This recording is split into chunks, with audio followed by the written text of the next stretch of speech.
अभिनव भी ऑफिशियल में आप सभी का हार्दिक स्वागत है। उम्मीद करता हूं कि आप लोग स्वस्थ होंगे। तो चलिए बात को आगे लेके चलते हैं। तो मैं आज 31 अक्टूबर है और 28 अक्टूबर 2015 को एक लड़का मिर्ज़ापुर से छोटे से शहर से दिल्ली आता है और यहाँ का चकाचौंध को देख के लगता है कि शायद मैं सेलेक्ट हो पाऊँगा कि नहीं हो पाऊँगा। लेकिन एक चीज़ उनके अंदर थी, एक अपने ऊपर विश्वास, उसको लेके चले और उन्होंने 28 अक्टूबर 2015 को DIS ज्वाइन करते हैं और उसके 2 साल के बाद यानी कि 2018 के यूपी PCS के एग्ज़ाम को क्वालिफाई करते हैं और DSP के पद पे इनका चयन होता है। अब अपने बारे में सबसे पहले हमारे जो श्रोता हैं उनको बताइए। मेरा नाम सुनील कुमार है और मैं मिर्ज़ापुर शहर से हूँ। एक छोटा सा शहर है उत्तर प्रदेश में, ज़्यादा लोग उसके बारे में नहीं जानते हैं, लेकिन जब से वेब सीरीज़ आई है तब से लोग मिर्ज़ापुर को जानने लगे हैं। मेरी स्कूली पढ़ाई सर जवाहर नवोदय विद्यालय मिर्ज़ापुर से हुई है। मैं 6th क्लास से 12th तक वहाँ पढ़ा हूँ। हॉस्टल लाइफ थी सर, हॉस्टल में रह के पढ़ा हूँ। उसके बाद सर मैंने ग्रेजुएशन बनारस हिंदू यूनिवर्सिटी से किया है। ग्रेजुएशन के जस्ट बाद सर मैं दिल्ली आ गया था। मैं अकेले ही सर दिल्ली आया था, मेरे साथ कोई नहीं आया था। मुझे ये पता था सर कि मुखर्जी नगर में सर IS की फैक्ट्री सर कही जाती थी, तो मैं यहाँ आया था मुखर्जी नगर। मुझे पहली बार सर दिल्ली आया था, मुझे उतना चीज़ें समझ में नहीं आ रही थी कि मुझे कौन सा कोचिंग लेना चाहिए, मैं रहूँगा कहाँ सर, मुझे कुछ भी नहीं पता सर, ब्लैंक था मैं। यहाँ मेरे जानने वाला भी कोई नहीं था। तो सर मैं एक दिन के लिए सर दिल्ली आया था, तो मैं पहले ध्येय कोचिंग ही सर मैंने देखी और मैंने 1-2 सर क्लास डेमो क्लास लिया, मुझे अच्छा लगा सर। फिर मैं वापस घर चला गया। पिताजी से मैंने बात की और वो बोले ठीक है जाके पढ़ो वहाँ पे। मेरे पिताजी सर किसान हैं, ना उनका कोई बिजनेस है और ना ही सर वो गवर्नमेंट जॉब में है, तो उन्होंने खेती बाड़ी करके मुझे पढ़ाया है सर। फिर मैं दिल्ली आया सर वापस 1 हफ्ते बाद और 28 अक्टूबर 2015 को सर मैंने कोचिंग ज्वाइन की। और सर ध्येय का सर आशीर्वाद है, सब टीचरों का सहयोग सर आशीर्वाद से मैं सर आज इस मुकाम तक पहुँच पाया हूँ सर। अच्छा सुनील जी, आप 2018 यूपी PCS के एग्ज़ाम में क्वालिफाई किए थे, तो जैसे उसी समय सिलेबस चेंज हुआ था और UPSC जो फॉर्मेट है वही यूपी PCS में हो गया था। तो अभी सिलेबस चेंज हुए हुए 4-5 साल हो गए हैं, तो उस समय के दौर में और जो एग्ज़ाम हुए थे और अभी में आप क्या बदलाव देख रहे हैं? मतलब कि टॉपिक में, सिलेबस में या क्वेश्चन पूछने के तरीके में क्या आयोग ने चेंज किया है? सर पहले तो मैं बताना चाहूँगा कि जब सर 2015 लास्ट अक्टूबर में मैंने कोचिंग ज्वाइन की थी ध्येय, तो उस समय सर मैं PCS का फॉर्म ऑलरेडी डाला हुआ था सर। 2016 मार्च 2016 को सर मैंने पहला एग्ज़ाम दिया था PCS का। सर वो पहले से मैं अपना कॉलेज टाइम में कुछ पढ़ता था और कुछ सर लक कह सकते हैं सर, मैं प्री क्वालिफाई हो गया था सर 16। तो उस समय सर जो सिलेबस था वो GS जो था सर ऑब्जेक्टिव पूछता था, MCQ, और सर ऑप्शनल उस समय 2 हुआ करते थे। तो मैंने सर एक ज्योग्राफी और एक सोशल वर्क ऑप्शनल रखा था। उसके बाद सर मैं मेंस देता हूँ। मेंस में मेरे 30 to 35 question near about sir interview call में रह गए थे। तो मुझे सर एक अंदर से खुशी हुई कि मेरी अभी कोचिंग कंप्लीट नहीं हुई है, लेकिन मैं सर मतलब बहुत करीब हूँ सर। 35 नंबर सर पहला अटेम्प्ट में बहुत कम मार्क्स होते हैं सर, क्योंकि सर मेरी प्रिपरेशन अच्छे से हुई नहीं थी। उसके बाद सर 2017 में फिर मैं प्री क्वालिफाई हो जाता हूँ। 2017 में सर मेरे साथ एक दुर्घटना हो गई थी, मेरा रोड एक्सीडेंट हो गया था। तो मैं सर यहाँ से कोचिंग मेरा छूट गया था सर, पूरी कोचिंग हो नहीं पाई थी। तो मैं लगभग सर 2 महीने बेड रेस्ट पे था। उसके बाद मैं किसी तरह सर अपने आप को खड़ा करके फिर से सर मैं फॉर्म ऑलरेडी डाला हुआ था। तो 17 का सर प्री अक्टूबर में था, मैंने पेपर दिया, सितंबर में था शायद सर, पेपर दिया। वो मैं सर पढ़ा ही नहीं था कुछ, उस समय भी सर ब्लैंक था पूरा। करंट सर मैंने 2 दिन में पढ़ा था, आगरा मेरा सेंटर था, आगरा जाके 2 दिन में मैंने करंट पढ़ा था। और वो सर फिर से सर लग कहिए चाहे जो कहीं, मैं सर फिर से प्री क्वालिफाई हो गया सर। फिर जून में उसका मेंस होता है। इस बार सर मेरे 5 मार्क्स कम रह गए थे इंटरव्यू से। उस समय भी सर मैं पूरा प्रिपेयर नहीं था, क्योंकि सर एक्सीडेंट की वजह से मैं पढ़ नहीं पाया था। उसके बाद सर जब मैं पूरी तरह फिट हो जाता हूँ फिर मैं वापस आता हूँ सर ध्येय में फिर से ज्वाइन करता हूँ सर। ध्येय की ये एक अच्छी बात है सर कि अगर आपका कुछ छूट जाता है तो आप दोबारा आके पढ़ सकते हैं। तो सर सर लोगों से मैंने बात की, संजीव सर से बात की, विनय सर से बात की, उन लोगों ने बोला कि तुम अपना कोचिंग फिर से ज्वाइन कर लो।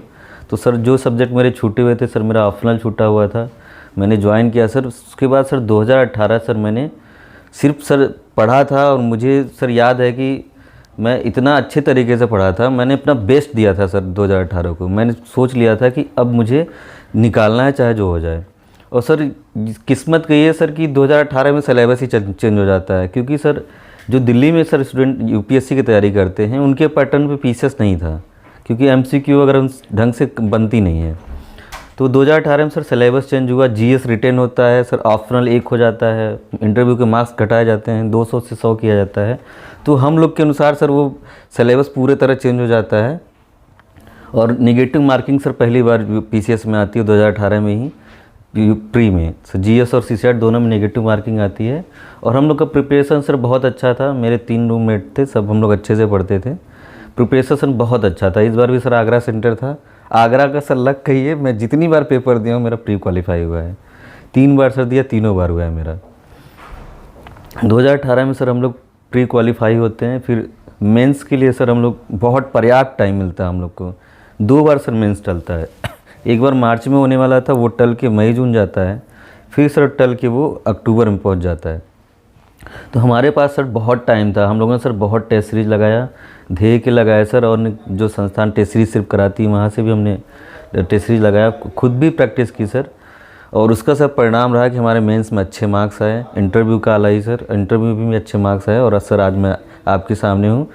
अब सर थोड़ा सा क्या है कि 2018 में जो सिलेबस चेंज हुआ था सर, उसमें जीएस के 4 पेपर थे यूपीएससी पैटर्न पे, और सर हिंदी था और ऐसे था, और ऑप्शनल एक था सर। अब क्या किया है सर कि आयोग ने ऑप्शनल हटा दिया पूरी तरीके से, और जीएस के 2 पेपर बढ़ा दिए सर, यूपी स्पेशल के 2 पेपर बढ़ाए हैं। थोड़ा सा सर क्या क्वेश्चन का जो नेचर है वो अब चेंज हुआ है। पहले सर 18 वाले में, 18 का जब सर मैं पेपर दिया तो क्वेश्चन सर डायरेक्ट पूछता था सर, जैसे पीछे पहले भी किया करती थी ऑप्शनल वगैरह में। अब क्या है सर, क्वेश्चन का नेचर थोड़ा सा उसने चेंज किया, थोड़ा सा यूपीएससी पैटर्न पे गया है, प्रॉपर नहीं है सर, लेकिन अब थोड़ा सा लेवल क्वेश्चन का बढ़ाया है। लेकिन अब क्या है सर कि अब हमें लगता है कि और ज़्यादा आसान हो गया पीसीएस को निकालना, क्योंकि ऑप्शनल में क्या होता है सर, हिंदी मीडियम को मार्क्स कम मिलते हैं, तो इंग्लिश और हिंदी मीडियम का जो क्लैश था सर, ये ऑप्शनल हटा के पूरी तरह से ये ख़त्म कर दिया गया है। अब अपॉर्चुनिटी है कि हिंदी मीडियम के छात्र भी जीएस में अच्छे मार्क्स स्कोर करके सिलेक्शन पा सकते हैं, ये बहुत बड़ी अपॉर्चुनिटी है, और इसको सर हाथों हाथ लेना चाहिए और अच्छे से लग के सर, इस बार सर लगभग मुझे लग रहा है 600 प्लस पोस्ट भी आने वाली है, तो इस मौके को सर भूलना नहीं चाहिए, इसको भुनाना चाहिए, अच्छे से भुना के पेपर दीजिए आप लोग, और सर लोग का साथ है, हम लोग गाइड करने के लिए हैं, आप लोग पेपर दीजिए, और मुझे आशा है कि जो भी मेहनत से सर तैयारी करेगा उसका सिलेक्शन ज़रूर होगा सर। क्योंकि इनमें में सर क्या होता है कि हम कितना भी गाइड कर दें या कोचिंग कितना भी अच्छे से पढ़ा दे, जब तक बच्चा खुद से मेहनत नहीं करेगा सिलेक्शन नहीं होता है सर। इसलिए खुद के ऊपर कॉन्फिडेंस रखिए, और मेहनत में सर कोई कमी नहीं होना चाहिए, ईमानदारी से पढ़िए, मैं यही कहूँगा सर। अगला सवाल है सुनील जी की सीसेट के बारे में। तो जैसे 2018 में निगेटिव मार्किंग हो गया था, उसके बाद देखा जाए तो 2-3 सालों में देखा जाए बहुत लोग सीसेट में भी फेल होने लगे, यूपीएससी में तो फेल होते ही थे, अब पीसीएस में भी फेल होने लगे हैं। तो उन बच्चों के लिए जो सीसेट में फेल हो रहे हैं, उनके लिए क्या स्ट्रेटेजी होनी चाहिए, थोड़ा बता दीजिए। सर ये क्वेश्चन सर बहुत अच्छा है, क्योंकि सर अभी सर मैं देख के आ रहा हूँ, पहले तो बच्चे यूपीएससी में सीसेट में फेल होते थे, वो सर लॉजिक समझ में आता था कि यूपीएससी का सर लेवल थोड़ा सा हाई है, लेकिन पीसीएस में क्यों फेल हो रहे हैं सर, इसमें पूरी तरह स्टूडेंट की कमी है सर। क्योंकि पीसीएस में सर अभी भी क्वेश्चन वैसे ही पूछे जा रहे हैं, इसमें सर इसको लापरवाही कहिए या सर जो कहिए, प्रॉपर सर जैसे कि स्टूडेंट क्या करते हैं सर कि जब एग्ज़ाम करीब आता है तब वो सीसेट पढ़ना शुरू करते हैं, ये सर सबसे बड़ी भूल है। वो भी सर क्वालिफाइंग है, उस पर फोकस ही नहीं है सर स्टूडेंट का। और जबकि सर बहुत आसान सिलेबस है, हिंदी में 20 क्वेश्चन पूछता है प्रॉपर सर, हिंदी उसका सिलेबस डिफ़ाइन करके रखा है कि हम 5-6 टॉपिक पे क्वेश्चन पूछेंगे, उसको अगर पढ़ लीजिए सर तो हिंदी में आप 18-19 आराम से सही कर सकते हैं सर। मैं सर मुझे प्रॉपर हिंदी नहीं आती है, मैं सीबीएसई बोर्ड से पढ़ा हूँ, सीबीएसई बोर्ड वाले की वैसे भी हिंदी वीक होती है, लेकिन सर मैं हिंदी में 17-18 क्वेश्चन सही करके आता था। उसका रीज़न सर कि सिलेबस डिफ़ाइन है सर, बैक ईयर ही पूछता है। बैक ईयर अगर आप लोग पढ़ लेते हैं, आदित्य पब्लिकेशन की बुक से मैं पढ़ता था, तो बैक ईयर से 90% क्वेश्चन उठा लेता है, बाकी जितने और एग्ज़ाम में आए हुए हैं वो अगर आप पढ़ लीजिए तो हिंदी से 17-18 हिंदी से हो जाते हैं। इंग्लिश सर अगर आपकी थोड़ी बहुत ठीक है तो पैसेज आता है 5 क्वेश्चन, तो 5 में 5 आप वहाँ बना सकते हैं। और कम्युनिकेशन ढंग से पढ़ लीजिए तो 14-15 क्वेश्चन सर कम्युनिकेशन के आते हैं, और वो सर बहुत बड़ा उसका ऐसा हुआ नहीं कम्युनिकेशन की बनेगा नहीं, उसका भी सर सिलेबस डिफ़ाइन है, सिलेबस के हिसाब से पढ़ लीजिए तो सर वो भी सर बन जाता है। अभी इस समय हो क्या रहा है सर कि कुछ बच्चों के रीजनिंग वीक हैं, कुछ के मैथ वीक हैं, तो वो लोग क्या करते हैं कि सर रीजनिंग मैथ पूरी तरह छोड़ देते हैं। पूरी तरह नहीं छोड़ना है सर, ऐसा नहीं कि मैथ हमसे एकदम नहीं बनेगी या रीजनिंग एकदम नहीं बनेगी। कुछ पार्ट आपका वीक हो सकता है या कुछ पार्ट बहुत स्ट्रांग हो सकता है, तो जो बनता है उसको बना लीजिए। बाकी हिंदी से बना लीजिए, और इंग्लिश 5 के पैसेज में 5 क्वेश्चन आता है वो बना लीजिए, और कम्युनिकेशन से बना लीजिए। सर अगर ये स्ट्रेटजी फॉलो करेंगे सर तो कोई नहीं फेल होगा। बैक ईयर क्वेश्चन मैं बार बार कहता हूँ सर, पीसीएस की मैं बोलना तो नहीं चाहिए सर, आयोग अभी भी बैक ईयर क्वेश्चन को ज़्यादा फॉलो करता है। वो 50% क्वेश्चन बैक ईयर पूछता है सीसैट में भी और सर जीएस में भी। और रही बात सर स्ट्रेटजी की, तो मैं सबसे यही कहूँगा कि सीसैट को हल्के में ना लें। नेगेटिव मार्किंग होने से क्या होता है कि ह्यूमन एरर हो जाते हैं सर। तो कम से कम आप जीएस अगर 6 घंटा पढ़ रहे हैं तो 1 से 1.5 घंटा सीसैट को भी दीजिए। अगर डेली नहीं दे रहे हैं तो हफ्ते में 3 से 4 दिन दीजिए, लेकिन दीजिए ज़रूर, क्योंकि अगर आप सीसैट क्वालिफाई नहीं होंगे तो आपके जीएस पढ़ने का कोई मतलब नहीं निकलेगा। अगर सीसैट ही फेल हो जाएंगे तो फिर आप मेंस नहीं दे पाएंगे। इसलिए सीसैट को हल्के मत लीजिए, बहुत आसान है यूपी का। अब मैं लिटरली बता रहा हूँ, मेरा सीसैट बहुत अच्छा है यूपी का। मैं आज तक नहीं पढ़ा सर, मैं हिंदी बस पढ़ लेता हूँ क्योंकि हिंदी मेरे से बनती नहीं है। और रीजनिंग मैथ सर मेरी स्टार्टिंग से ठीक रही है। मैं क्योंकि सर नवोदय विद्यालय से पढ़ा हूँ, तो वहाँ हम लोग को 5th क्लास में जो एंट्रेंस एग्ज़ाम होता है वो सर सीसैट वाला ही पूरा है। तो मैं रीजनिंग मैथ मेरा वहीं से स्ट्रॉन्ग है, और वही सब पूछता है, तो मुझे पढ़ने की ज़रूरत नहीं पड़ती है। और अगर मैं 60 क्वेश्चन करूँगा तो मेरे 50-52 सही होते हैं। अब मैं ज़्यादा अटेंड भी नहीं करता, 60-62 अटेंड करके सिक्योर हो जाता हूँ। तो ये है कि आप लोग डेली पढ़िए सर। जैसे मेरे भी कुछ दोस्त लोग हैं सेलेक्टेड हैं सर, सीसैट 2 साल से फेल हो रहे हैं, तो उनको भी सर यही सलाह दे रहा हूँ कि आप लोग डेली पढ़िए। और सर उनके लिए हम क्या राय दें हम, लेकिन ये है कि अगर आपका सीसैट वीक है, जीएस सर उन लोग का बहुत अच्छा है, लेकिन सीसैट में फेल हो जाना इसका मतलब वो ध्यान नहीं दे रहे हैं। सीसैट को 1 घंटा डेली पढ़िए, मैं तो यही कहूँगा। 1 घंटे पर्याप्त है सर एग्ज़ाम तक। अभी हो सकता है मार्च में एग्ज़ाम होने वाला है, तो अभी से लग जाइए। और सीसैट को जीएस के साथ साथ सीसैट को बराबर पढ़िए। ये नहीं कि अब जब एग्ज़ाम आ जाएगा तो हम 10 दिन पहले उठा के पढ़ लें, तो उससे गलतियाँ ज़्यादा होंगी। और एक बात और है कि टेस्ट पेपर ज़रूर लगाइए। टेस्ट पेपर से क्या होगा कि हमारा जो गलती है वो वहाँ पता चलेगा हम किस में वीक हैं। टेस्ट पेपर से ये फ़ायदा होता है। मैं तो स्टूडेंट को यही कहता हूँ, चाहे प्री का हो चाहे मेंस का एग्ज़ाम हो, टेस्ट सीरीज़ ज़रूर लगाइए। टेस्ट सीरीज़ से हमारा जो ह्यूमन एरर होता है वो कम से कम एकदम कम हो जाता है, लिटरली एकदम कम हो जाता है, जिससे आप लोग और अच्छा कर पाएँ। और मेंस का तो टेस्ट पेपर ज़रूर लिखना चाहिए, क्योंकि फिर हम लिखेंगे नहीं तो सिलेक्शन नहीं होगा। क्योंकि अगर हम क्रिकेट मैच ही देखें सर, वर्ल्ड कप में अगर इंडिया इतना अच्छा परफॉर्मेंस कर रही है तो उसके पीछे उसकी मेहनत है सर, प्रैक्टिस सबने किया है। तो प्रैक्टिस बहुत ज़रूरी है, इसलिए प्रैक्टिस जितना हो सके करिए। नेक्स्ट सवाल की तरफ चलते हैं। तो अब ये है सुनील जी, पूछना चाहते हैं हम आपसे कि आपकी सफलता में ध्येय का कितना योगदान है? सर मेरी सफलता में ध्येय का योगदान सर, वो तो सर मैं तो सर कहूँगा कि अगर मैं आज यहाँ पे बैठा हूँ सर, तो इसमें ध्येय का ही सर रोल है। क्योंकि सर मेरी पूरी प्रॉपर कोचिंग सर, क्लास वगैरह जो भी गाइडेंस हुआ है सर ध्येय से हुआ है। मैंने और सर कहीं कोचिंग नहीं लिया है। मेरा ऑप्शनल भी सर यहीं से हुआ है, मेरा जीएस भी यहीं हुआ है सर, मेरा सीसैट भी यहीं हुआ है। सारा चीज़ मैं सर यहीं से पढ़ा हूँ। टेस्ट सीरीज़ वगैरह भी मैंने यहीं से लगाए हैं। 1-2 संस्थान में मैंने सर और भी टेस्ट सीरीज़ लगाया था। सर ध्येय का सर जो भी मतलब मैं कहूँगा कि जो खासियत है सर ये है कि वो मतलब हर टीचर से बच्चा प्रॉपरली मिल सकता है सर, ये बहुत बड़ी खासियत। अगर डाउट हमको हो रहा है तो वो मिल सकता है। अन्य संस्थान में होता है क्या सर कि हम टीचर से प्रॉपर मिल नहीं पाते। यहाँ सर मुलाकात कर सकते हैं, जो समस्या हम अपना कर सकते हैं, बता सकते हैं। टीचर सर प्रॉपर गाइड करते हैं। और टेस्ट सीरीज़ वगैरह में भी जो सब कोई समस्या आती है हम लिखते हैं सर। जैसे कि मैं सर मेरा ज्योग्राफी था सर, तो ऑप्शनल ज्योग्राफी सर मैं संजीव सर से पढ़ा था। तो उस समय सर संजीव सर ध्येय में ही पढ़ाते थे। टेस्ट सीरीज वगैरह होता था सर, तो पूरे क्लास में कह देते थे कि सर कि अगर इस क्लास में पूरे अगर मुझे किसी पे आशा है तो सुनील से है सर, क्योंकि मेरा टेस्ट पेपर में 162-63 नंबर आता था और सेकंड रैंक की सर आती थी 80-85 नंबर। इतना ह्यूज डिफरेंस होता था, तो सर बिलीव करते थे। और ज्योग्राफी सर इसलिए भी अच्छी थी मेरी कि सर मेरे ज्योग्राफी ऑनर्स ग्रेजुएशन में रहा है। और सर विनय सर से मैं प्रॉपर गाइड लिया हूँ, गाइडेंस सर मेरा अच्छा रहा है। मेंस का सर जो यूपी 2018 वाला मेंस का सर जो क्रैश कोर्स है वो सर मैं ध्येय से ही लिया था। उसमें सर विनीत सर थे और सुनील सर अभिव्यक्ति सिविल सर्विसेज के जो थे उस समय यहाँ क्रैश कोर्स में पढ़ा रहे थे। तो सर जो मेंस के क्रैश कोर्स में जो टीचर थे उन्होंने सर प्रॉपर गाइड किया था कि आपको आंसर कैसे लिखना है। क्योंकि होता है सर क्या है कि नॉलेज तो हमको है सर, लिखने नहीं आता है कि कैसे लिखा जाए। तो मेंस के क्रैश कोर्स में यही सिखाया गया था, क्विक रिवीजन हुआ और उसके बाद लिखाया गया, बताया गया कि आपको लिखना है आंसर कैसे। ये सर विनीत सर ने और सुनील सर ने और सर जावेद सर इन सब लोगों ने सर प्रॉपर गाइड किया कि कैसे आपको कोई भी आंसर फॉर्मेट बनाना है। और सबसे बड़ी बात होता है क्या सर कि जैसे 20 क्वेश्चन सर जीएस में आते हैं, तो किसी भी स्टूडेंट को पूरे आंसर नहीं आते हैं। हो सकता है किसी को 15 आ रहा है, किसी को 16 आ रहा हो, किसी को 18 आ रहा हो।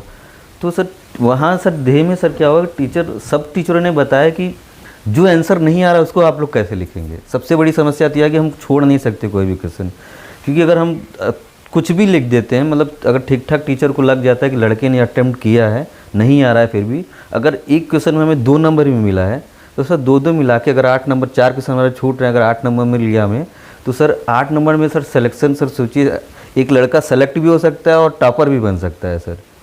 हो सकता है सर वो 1 नंबर से वो इन ना हो पा रहा हो, लेकिन वो अगर क्वेश्चन अटेंड कर लेता है तो 1 नंबर से इन करके सर कोई पोस्ट मिल सकती है। तो सबसे बड़ी बात ये होती है सर कि पहले तो हमें ये जानना होता है कि हमें कौन सा क्वेश्चन कैसे लिखना है, सर नेचर ऑफ क्वेश्चन क्या है, किसको कैसे लिखा जाए, और जो क्वेश्चन नहीं आ रहा है उसको कैसे अटेंड करना है, ये सर हमको हर जगह जानना होता है। प्री में भी सर जानना होता है। जैसे कि प्री में क्या होता है कि जब हम, अब तो निगेटिव मार्किंग हो गई सर, पहले निगेटिव नहीं था तो हम सारा क्वेश्चन अटेंड कर लेते थे।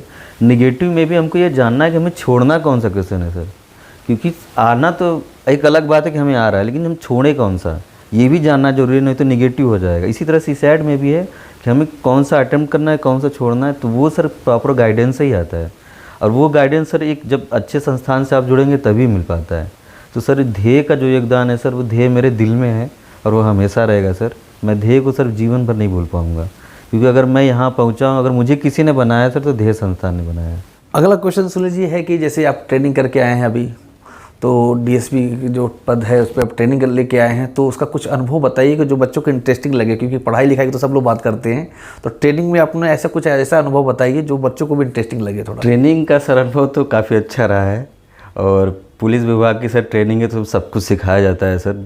मतलब लिटरली सर जो हमको नहीं आता है सब कुछ सिखाया जाता है। गाड़ी चलाना, स्विमिंग करना और घुड़सवारी करना, तीरंदाजी, और सर हर टाइप की गन जितने भी हम लोग जानते हैं सर, आर्मी से भी अटैच किया जाता है 10-15 दिन के लिए, और गन वन चलाना सिखाया जाता है। और आपको पर्सनली इतना स्ट्रांग बनाया जाता है, आपको सेल्फ डिफेंस भी सिखाया जाता है कि आप मतलब एक डिप्टी एसपी हैं, कल को आप भीड़ में खड़े होते हैं, आपको भीड़ घेर लेती है, तो आप अपनी आत्मरक्षा कर पाएँ। साथ ही साथ जो हमारे बैच के सब लोग थे, हम 94 का मेरा बैच था सर, उसमें करीब 75 लोग उसमें फर्स्ट बैच में थे। तो सर प्रॉपर मतलब एक हंसमुख वाला माहौल था सर। लग रहा था कि हम लोग कॉलेज में वापस आ गए हैं। सुबह 5 बजे का उठना, फिर सुबह से ही ट्रेनिंग स्टार्ट हो जाती थी, सुबह वॉकिंग रनिंग वनिंग पे चले जाना, 5-6 किलोमीटर रनिंग होता था सर। तो बहुत खुशनुमा मालूम था। मेस सर वही कॉलेज वाला मेस में खाना वाना अच्छा मिलता है, खाने के हालांकि पैसे देने पड़ते हैं सैलरी से, लेकिन खाना वगैरह सर बहुत अच्छा मिलता था। हम लोग के अनुसार ही होता था, हमको क्या खाना है वो डिसाइड करते हैं। और अनुभव सर तो वो बहुत अच्छा, वो फीलिंग सर जब कोई ट्रेनिंग पे जाएगा तभी पता चलेगा। और रही बात सर अन्य चीज़ों की सर, तो ये क्या होता है कि अगर हम कोई ट्रेनिंग लेते हैं सर, तो ये हमारा जो डेली रूटीन होता है सर वो एकदम सही हो जाता है। जैसे सर मैं कितने बजे भी सोऊं सर, मैं प्रॉपर 5:30 उठ जाता हूं, क्योंकि वहाँ हमको 4 बजे उठना होता था। अब थोड़ा सा डिले हो गया है सर, लेकिन मैं 5:30 उठ जाता हूँ, चाहे मैं 3 बजे सोऊं, और दिन भर मैं सर वैसे ही एनर्जेटिक फील करता हूँ। मतलब दिल्ली में भी फॉलो कर रहे हैं? दिल्ली में भी मैं फॉलो कर रहा हूँ। वो रूटीन बन जाता है सर, रूटीन जाता ही नहीं है। तो मेरा यहाँ भी फॉलो होता है। एक पूरा 1 साल का जो मेरा रूटीन बन गया था, अब भी फॉलो हो रहा है। तो ये डेली रूटीन सर जो ट्रेनिंग सिखाता है सर बहुत फ़ायदेमंद होता है सर। अगर ये रूटीन स्टूडेंट फॉलो कर लें कि हमको इतने बजे उठना है, तो पूरा दिन भर सर अपने पास टाइम रहता है, क्लास करिए, उसके बाद पढ़ाई करिए। ये सब चीज़ें सर बहुत शानदार होती हैं। और साथ ही साथ ट्रेनिंग के बारे में और सर मैं क्या बताऊं कि अब मैं चाहता हूं कि आप लोग जाइए सेलेक्ट होके और उसका अनुभव लीजिए। ऐसे में और ज़्यादा शेयर नहीं कर सकता, क्योंकि वो आप लोग मतलब कि वो चीज़ें जो फीलिंग होता है ना, वो कोई बता नहीं सकता। बस ये बताया जा सकता है कि मैंने क्या क्या किया है, लेकिन वो जाके आप एकेडमी में जाके ही फील कर सकते हैं। बहुत बहुत मज़ा आता है ट्रेनिंग में। मतलब ठीक है, थोड़ा सा टफ ट्रेनिंग है, लेकिन मज़ा भी सर उतना ही आता है, बहुत मज़ा आता है, फीलिंग सर बहुत अच्छी आती है। पर्सनल क्वेश्चन है कि 2018 में आप सेलेक्ट हो चुके थे, 5 साल हो ही गए हैं सिलेक्शन होने के, तो शादी हुई कि नहीं आपकी? पहले तो ये बता दें कि सर 2018 बैच था सर, सिलेक्शन सर तो हुआ है 2020 में, क्योंकि सर हम लोग का जो उस समय बैच था सर वो बहुत लेट चल रहा था, सेशन लेट चल रहा था। तो 2018 का सर जो फाइनल रिजल्ट आया था वो 11 सितंबर 2020 को आया था, और हम लोग की ट्रेनिंग स्टार्ट हुई है सर जून 2021 में। तो अभी सर ट्रेनिंग लिए मात्र दो साल भी पूरे नहीं हुए हैं। और रही बात शादी की, तो सर शादी वगैरह सर अभी तो नहीं हुई है, शादी वो फैमिली अपना देखेगी, उस पर सर मैं अब क्या ही बोलूँ। ये कहता हूँ सर कि अभी मैं सिंगल हूँ, मैंने शादी भी नहीं की है और मेरा अभी कहीं रिश्ता भी नहीं हुआ है। और शादी के मामले पे सर मैं नहीं ज़्यादा देखता, वो घर वाले अपना समझेंगे। और अभी सर मैं क्या कि यूपीएससी के लिए मैं आया हूँ, तो इन सब चीज़ों के बारे में भी मैं ज़्यादा सोच नहीं रहा हूँ। तो सुनील जैसे मुलाकात आप लोगों ने भी सुना सारी चीज़ें, तो उम्मीद करता हूँ कि आप लोगों को भी वीडियो पसंद आया होगा और आगे भी ऐसे ही आपको वीडियो हमेशा उपलब्ध मिलते रहेंगे। धन्यवाद।